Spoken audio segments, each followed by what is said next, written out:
In the early hours of February 18, 2026, in a city waking quietly under the faint glow of the first sunlight, news broke that would ripple through the corridors of power and shake the foundations of Nigerian politics.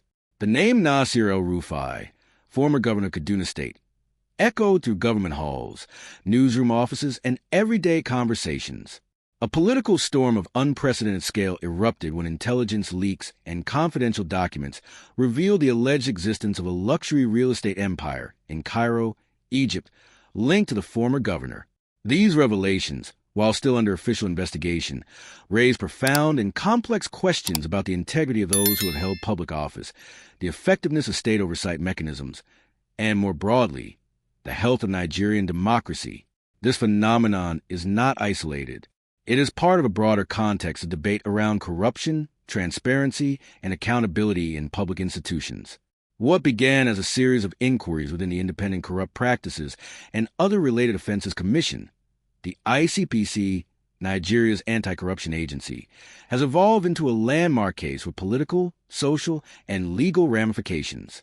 According to leaked reports, investigators traced a vast portfolio of luxury properties allegedly acquired by El-Rufai between 2021 and 2023 through a complex network of shell companies and nominees. The portfolio reportedly included 3 lavish villas in exclusive gated communities, Arabella, Banavac, and Oriana II, locations associated with elite global residents, along with 6 high-end apartments in Cairo Festival City, a prime urban development combining luxury residences with commercial centers and premium services. The total estimated value of these properties runs into millions of U.S. dollars. These revelations cause widespread consternation. Nigeria, a nation historically grappling with endemic corruption in its public institutions, suddenly faced the possibility that one of its most prominent political figures had amassed a significant fortune abroad without clear explanations regarding its financing. For many Nigerians, accustomed to scandals and unfulfilled anti-corruption promises, this news amplified frustration and distrust toward those in power. The Icpc responded decisively. The anti-corruption agency launched a series of investigative operations to collect evidence, aiming to determine whether there were links between the properties in Egypt and misappropriated Nigerian public funds. According to the Icpc, specialized agents coordinated with financial intelligence agencies and Egyptian authorities to verify ownership and transaction records. International cooperation in financial investigations became crucial, as much of the traced assets were beyond the immediate reach of Nigerian institutions. On February 18, 2026, Icpc agents executed an arrest at El-Rufai's residence.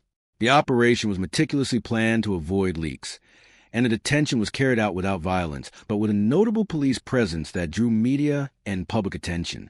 The former governor was transported to Icpc facilities in Abuja, where he was informed of the alleged charges and subjected to a voluntary statement process in accordance with Nigerian law. From the outset, El-Rufai's legal team, led by attorney Obong Isapakan, maintained that the allegations were baseless and that their client was a target of a politically motivated campaign. Public statements by the defense characterized the reports as fabrications and argued that the detention violated fundamental rights.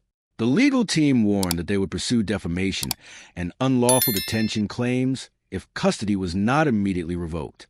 The defensive narrative emphasized that the allegations aimed to undermine El-Rufai's credibility as an opposition figure and weaken the African Democratic Congress ahead of future electoral contests.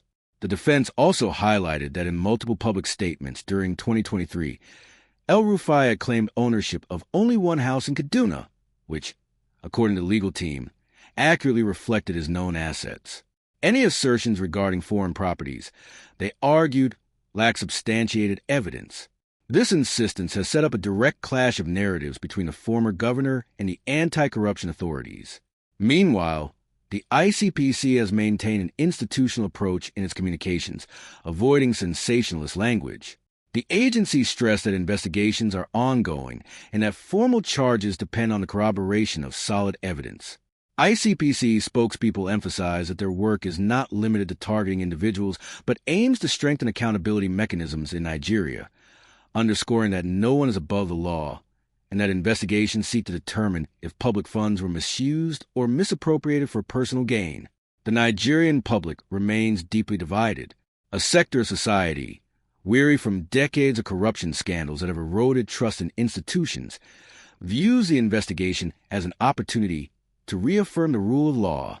Many believe that scrutinizing high-profile figures is a necessary step toward building a more transparent and responsible political system. From this perspective, anti-corruption efforts must extend to those with the greatest influence over public resources.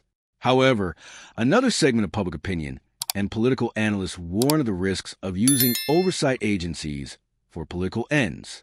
They argue that detaining El-Rufai, given his prominence within the opposition, could be perceived as political repression, a show of force by state apparatuses to neutralize critics of the ruling establishment. This reading has sparked intense debate in media and online platforms, questioning whether Nigeria is witnessing a strengthening of the rule of law or a step toward politically motivated prosecution. The situation raises fundamental questions about state institutions and their functions. How can a need to investigate possible corruption be balanced with the delicate political equilibrium? To what extent can anti-corruption agencies operate independently in an environment of deep partisan tensions and rivalries? These questions are not unique to Nigeria, but resonate in many societies where the fight against corruption intersects with power struggles and electoral politics. The case has also drawn international attention. Transparency and anti-corruption organizations are closely monitoring developments, emphasizing the importance of fair judicial processes that respect human rights.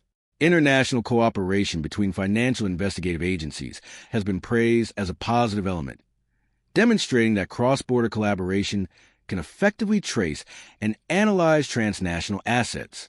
However, such cooperation faces challenges, including ensuring that evidence is obtained legally and not used as a tool for unjust political targeting. Politically, the repercussions are tangible. The African Democratic Congress issued statements condemning what it perceives as an attack on a key opposition figure. Leaders and supporters have organized peaceful demonstrations demanding El-Rufai's release and denouncing what they consider an abuse of power. Conversely, ruling parties and segments of society supporting the investigation argue that no one should impede anti-corruption efforts, regardless of political affiliation. The social impact is profound. Families, communities, and ordinary citizens are forced to confront uncomfortable realities about power and public resource management.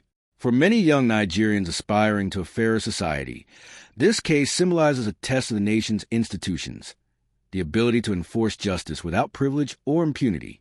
For others, it serves as a reminder that even well-intentioned systems can falter when politics intersects with law enforcement. Institutionally, the Icpc faces a critical juncture.